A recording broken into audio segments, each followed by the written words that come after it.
Hello everyone, welcome to 7 Volts. I am Hemantar. In this video, I'll be demonstrating one of my project that is Bluetooth controlled smart socket. This is the internal wiring of our Bluetooth controlled smart socket. Here is Arduino and this is relay, this is socket and this is plug. This is LCD display, here is the buzzer and this is HC05 Bluetooth module. This is the circuit diagram of the Bluetooth controlled smart socket and I will be giving this in the description and even in the GitHub account. This Bluetooth controlled smart socket can be controlled using a mobile app which is developed using MIT App Inventor. And this is how the UI of the app looks like. Here we have an on and off switch, and this button is to connect to Bluetooth. And here we can enter the time required, and here we can enter the temperature. And this is the lock button, and here we can select the degrees, that is the unit of temperature, degree Fahrenheit and Celsius. Here we can select the unit of time, that is seconds, minutes and hours, and this is for temperature, and this is timer mode. You can schedule in using this app, and this is for voice commands. This was about the UI of the app. This is the overall block diagram of our project. By using, we can control the smart socket, which is controlled using Arduino board, and we have these many features which we can utilize using the app. That is manual mode, voice assistant, on and off. This is manual mode, and temperature lock mode. And this temperature lock mode is nothing but software based thermostat. This is temperature mode where we enter the time, we enter the temperature required, and this socket heats the connected devices like water kettle, and it collects the data using the last temperature sensor.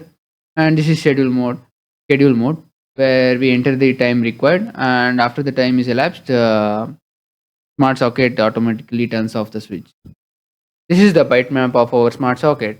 Here we are sending 5 bytes of data from our app to the Bluetooth module, that is HC05.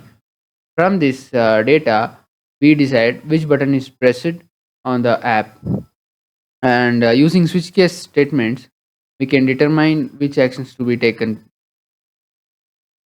Here is a byte map of every button we have on our app, and this is first byte, this is second byte, this is third byte, and this is fourth, and this is fifth.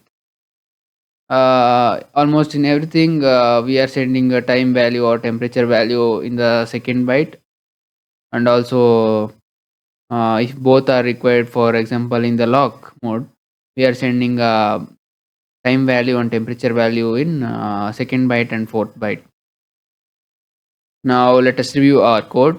This code is developed or written on the Arduino IDE itself, and we have used inbuilt libraries, that is LCD library, that is uh, liquid crystal. This is the library which we have used, and this is wire.h to sorry but, to use the I2C protocol, and this library is to use the last temperature sensor which we will be using in this project.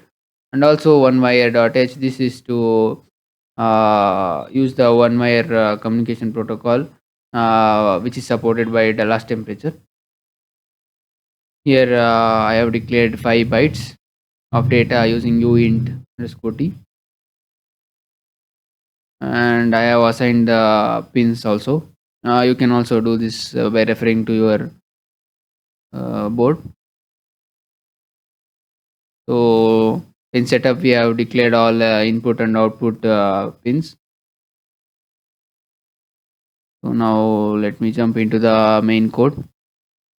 The first process in the loop will be collecting the reading the data from through the HC05 module. We will be reading 5 bytes of data. After that, through these bytes of data, we will decide which condition to be executed, that is using switch case statements. Here I have created around 5 cases. Each case is for different modes. This is for manual mode, this is for to turn off the manual mode, this is timer mode, sensor mode and temperature lock mode. First, let's see that manual mode. Here in manual mode, we will jump into the. We are calling the function. This code is for to display on LED, and here in manual mode, we are calling the manual mode function. This is the manual mode function. Here we are passing a parameter that is 1 or 2. If it is 1, we need to turn on the socket, and if it is 2, we need to turn off the socket. Here in case 2 also, we are just turning off the socket by passing the parameter 2, and we are turning on the socket by passing the parameter 1.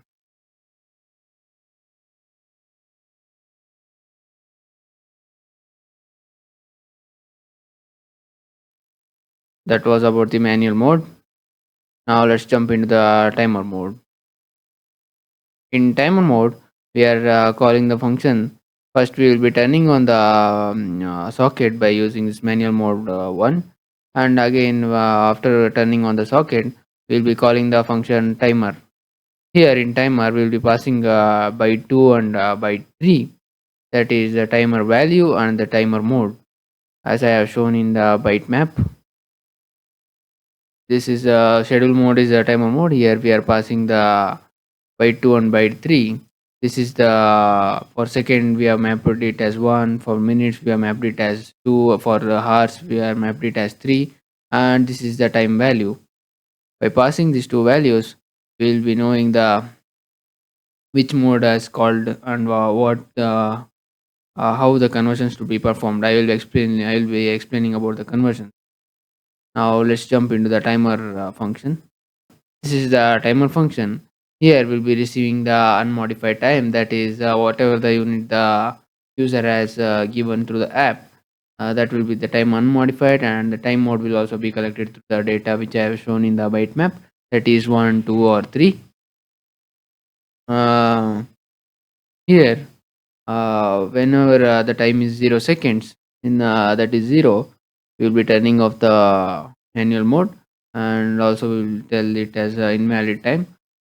If the time is greater than which is not equal to 0, then the countdown will start by calling the countdown function. Now let's jump into the countdown function. This is the countdown function. Here we are giving it values, that is how many uh, counts it should do to elapse the required time. Before that, there is an important thing that we need to convert everything into seconds, be it hour or minutes.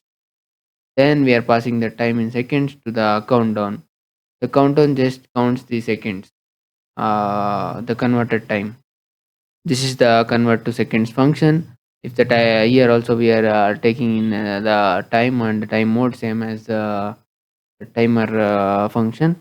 And if the timer mode is 1, the timer will be unmodified as it is seconds itself. If timer mode is 2, the time will be multiplied by 60 to convert it into seconds, as each minute has 60 seconds. And again, the here it is hour mode, so 60 into 60. This was about the conversion function. Now let's get back into the countdown function. In countdown, the first thing is we'll be initializing the using for loop, and I will be initializing I with the countdown value. Then loops keep continuing until and unless the countdown value is lesser than 0. Cut. The important thing to note here is we are using this block of code. What it does is it keeps collecting the checking whatever is remaining in the buffer. Suppose our socket is turned on and it is in the timer mode. We need to stop immediately, but this will be into this loop, and until and unless this infinite loop, that is until the countdown gets over, we cannot get exited from this loop. So for every iteration, we are checking the uh, uh, whether the buffer is empty or if there is any data in the buffer. Whenever I press any the stop button, the 5 bytes of data will be sent to the Bluetooth module, and it stores in the buffer. By reading this, there is anything greater than the 0, that is be it 5 bytes of data or 10 bytes of data, the immediately this countdown will be get exited by using the break statement.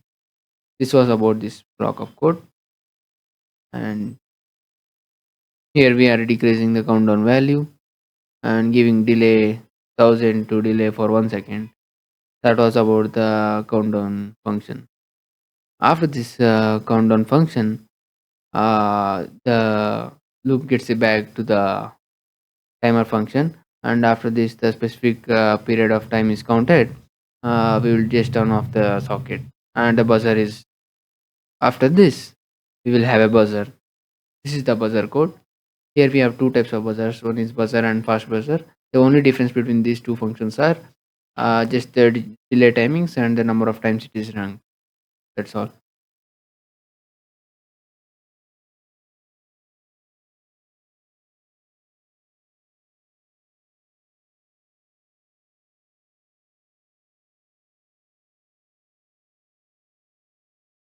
Now this is the sensor mode. Here this is the first thing is we will turn on the socket.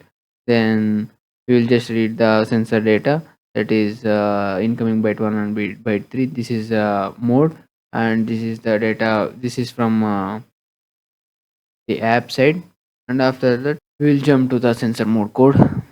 This is the sensor mode code. Here we are in putting the parameter, the threshold temperature and temperature mode, and we are converting the temperature into Celsius as we did in the time. Where we converted the time into the seconds. We are converting every temperature received to Celsius, and after that by using the read temp function. Uh, this is the read temp function. We are reading the temperature from the last temperature sensor. Through this, we are in infinite while loop. We are just reading the temperature continuously, and based on that, we will make this whether to turn off the mode and ring the buzzer. It was about the.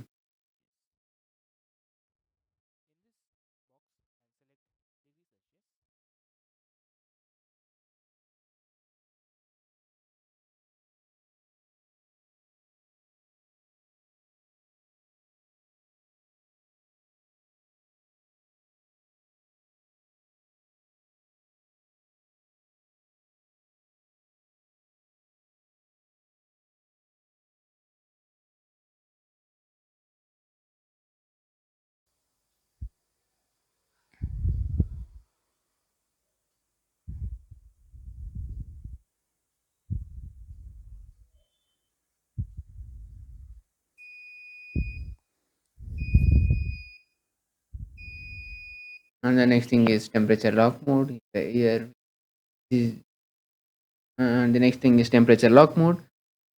This is just like a thermostat using software, where we take the temperature input from the user app, and we will just maintain this temperature. If the temperature is decreased from our threshold temperature, we will just turn on the socket again. And if the temperature rises above the required temperature, we will turn off the socket. This keeps continuing until unless the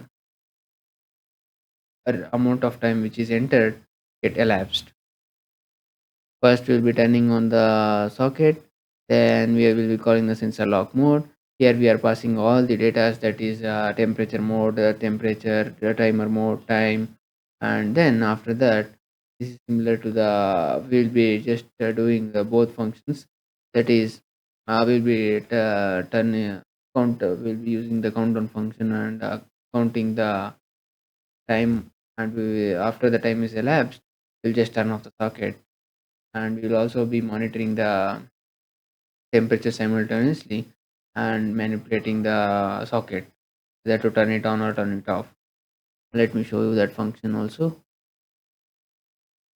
This is the sensor mode, sensor lock mode, as I have told you earlier. We're using both modes, sensor mode and lock timer mode. Thank you for watching. For source code, please visit my GitHub account, and for the PDF document and the app application file, please refer to the description of this video. Once again, thank you for watching.